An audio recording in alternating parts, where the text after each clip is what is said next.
Berfirmanlah Tuhan kepada Musa, "Pergilah, berjalanlah dari sini, engkau dan bangsa itu yang telah kau pimpin keluar dari tanah Mesir, ke negeri yang telah kujanjikan dengan sumpah kepada Abraham, Ishak dan Yakub. Demikian, kepada keturunanmu lah akan kuberikan negeri itu. Aku akan mengutus seorang malaikat berjalan di depanmu, dan akan menghalau orang Kanaan, orang Amori, orang Het, orang Feris, orang Hewi, dan orang Yebus, yakni ke suatu negeri yang berlimpah-limpah susu dan madu. Sebab aku tidak akan berjalan di tengah-tengahmu, karena engkau ini bangsa yang tegar tengkuk, supaya aku jangan membinasakan engkau di jalan." Ketika bangsa itu mendengar ancaman yang mengerikan ini, berkabunglah mereka, dan seorang pun tidak ada yang memakai perhiasannya. Berfirmanlah Tuhan kepada Musa, "Katakanlah kepada orang Israel, kamu ini bangsa yang tegar tengkuk. Jika aku berjalan di tengah-tengahmu sesaat pun, tentulah aku akan membinasakan kamu. Oleh sebab itu, tanggalkanlah perhiasanmu, maka aku akan melihat apa yang akan kulakukan kepadamu." Demikianlah orang Israel tidak memakai perhiasan-perhiasan lagi sejak dari gunung Horeb. Sesudah itu, Musa mengambil kemah dan membentangkannya di luar perkemahan, jauh dari perkemahan, dan menamainya Kemah Pertemuan. Setiap orang yang mencari Tuhan, keluarlah ia pergi ke kemah pertemuan yang di luar perkemahan. Apabila Musa keluar pergi ke kemah itu, bangunlah seluruh bangsa itu, dan berdirilah mereka, masing-masing di pintu kemahnya, dan mereka mengikuti Musa dengan matanya sampai ia masuk ke dalam kemah. Apabila Musa masuk ke dalam kemah itu, turunlah tiang awan dan berhenti di pintu kemah, dan berbicaralah Tuhan dengan Musa di sana. Setelah seluruh bangsa itu melihat bahwa tiang awan berhenti di pintu kemah, maka mereka bangun dan sujud menyembah masing-masing di pintu kemahnya. Dan Tuhan berbicara kepada Musa dengan berhadapan muka seperti seorang berbicara kepada temannya. Kemudian kembalilah ia ke perkemahan, tetapi abdinya Yosua bin Nun, seorang yang masih muda, tidaklah meninggalkan kemah itu.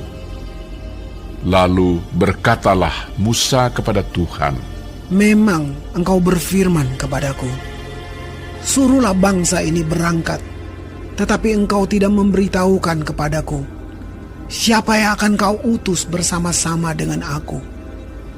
Namun demikian engkau berfirman, aku mengenal namamu dan juga engkau mendapat kasih karunia di hadapanku. Maka sekarang, jika aku kiranya mendapat kasih karunia di hadapanmu, beritahukanlah kiranya jalanmu kepadaku, sehingga aku mengenal engkau, supaya aku tetap mendapat kasih karunia di hadapanmu. Ingatlah bahwa bangsa ini umatmu." Lalu ia berfirman, "Aku sendiri hendak membimbing engkau dan memberikan ketentraman kepadamu." Berkatalah Musa kepadanya, "Jika engkau sendiri tidak membimbing kami, janganlah suruh kami berangkat dari sini. Dari manakah gerangan akan diketahui bahwa aku telah mendapat kasih karunia di hadapanmu, yakni aku dengan umatmu ini? Bukankah karena engkau berjalan bersama-sama dengan kami, sehingga kami, aku dengan umatmu ini, dibedakan dari segala bangsa yang ada di muka bumi ini. Berfirmanlah Tuhan kepada Musa, Juga hal yang telah kau katakan ini akan kulakukan, karena engkau telah mendapat kasih karunia di hadapanku, dan aku mengenal engkau. tetapi jawabnya, Perlihatkanlah kiranya kemuliaan-Mu kepadaku. tetapi firman-Nya, Aku akan melewatkan segenap kegemilanganku dari depanmu, dan menyerukan nama Tuhan di depanmu. Aku akan memberi kasih karunia kepada siapa yang kuberi kasih karunia, dan mengasihani siapa yang kukasihani. lagi firman-Nya, Engkau tidak tahan memandang wajahku, sebab tidak ada orang yang memandang aku dapat hidup. berfirmanlah Tuhan, Ada suatu tempat dekatku, di mana engkau dapat berdiri di atas gunung batu. Apabila kemuliaanku lewat, maka aku akan menempatkan engkau dalam lekuk gunung itu, dan aku akan menudungi engkau dengan tanganku sampai aku berjalan lewat. Kemudian aku akan menarik tanganku, dan engkau akan melihat belakangku, tetapi wajahku tidak akan kelihatan.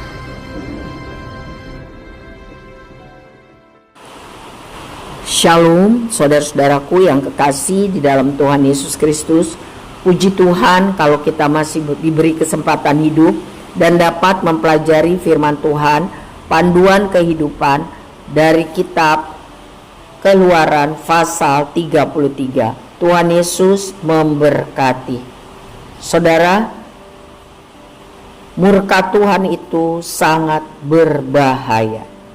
Tuhan mengatakan kepada Musa, karena marah Tuhan belum reda kepada orang Israel, karena mereka berkhianat kepada Tuhan dengan membuat anak lembu emas sebagai sembahan mereka. Tuhan tidak mau lagi berjalan di tengah-tengah umatnya, dan Tuhan akan mengutus malaikat sebagai penggantinya untuk berjalan beserta mereka. Bangsa Israel mendengar ancaman itu, dan mereka sangat ketakutan. Sebab Tuhan bilang, kalau Tuhan masih berjalan di tengah mereka dan kelakuan mereka terus memberontak, Tuhan akan menghabiskan mereka. Musa datang dan berbicara kepada Tuhan. Hubungan Tuhan dengan Musa dilukiskan sebagai hubungan persahabatan. Musa mengajukan keberatan terhadap rencana Tuhan untuk menghabiskan umat Israel yang bebal itu. Dan Musa dengan berani dan rendah hati mengutarakan permohonan isi hatinya. Jika engkau sendiri Tuhan tidak membimbing kami, janganlah suruh kami berangkat dari sini, kata Musa. Musa tidak ingin berjalan tanpa penyertaan Tuhan. Musa merasa tidak mampu kalau Tuhan tidak beserta dengan rombongan Israel itu. Jadi Musa sangat bergantung kepada kasih dan kuasa Tuhan. Tanpa Tuhan, Musa sadar dia hanya manusia biasa yang lemah, penuh dengan kekurangan. Ya. Dari pengalaman ini kita belajar bahwa betapa pentingnya Tuhan menyertai hidup kita setiap hari. Sebab itu, mari awali hari kita pagi-pagi untuk mencari Tuhan, menyembah Tuhan, memuji Tuhan, berdoa kepada Tuhan, membaca firman Tuhan. Kita harus memastikan bahwa Tuhan beserta kita. Sebab tanpa Tuhan kita tidak bisa berbuat apa-apa. Sedangkan bersama Tuhan kita akan mampu menghadapi kesulitan hidup apapun juga. Sebab Tuhan kita lebih besar dari semua masalah yang kita hadapi. Saudara-saudara yang kekasih, biarlah kita juga melakukan segala sesuatu yang sesuai dengan kehendak Tuhan. Jadi penting sekali mencari Tuhan setiap hari. Kita harus akrab dengan Tuhan. Bukan hanya mencari Tuhan waktu susah dan kepepet, tetapi setiap hari. Tuhan adalah sahabat yang paling baik. Tuhan adalah kekasih yang paling baik. Tuhan adalah Bapa yang kekal dan sempurna. Dia juru selamat kita yang kita kenal dalam nama Tuhan Yesus. Sebab itu saudara, hari lepas hari mari kita semakin akrab bergaul dengan Tuhan seumur hidup kita. Amin. Tuhan Yesus memberkati kita.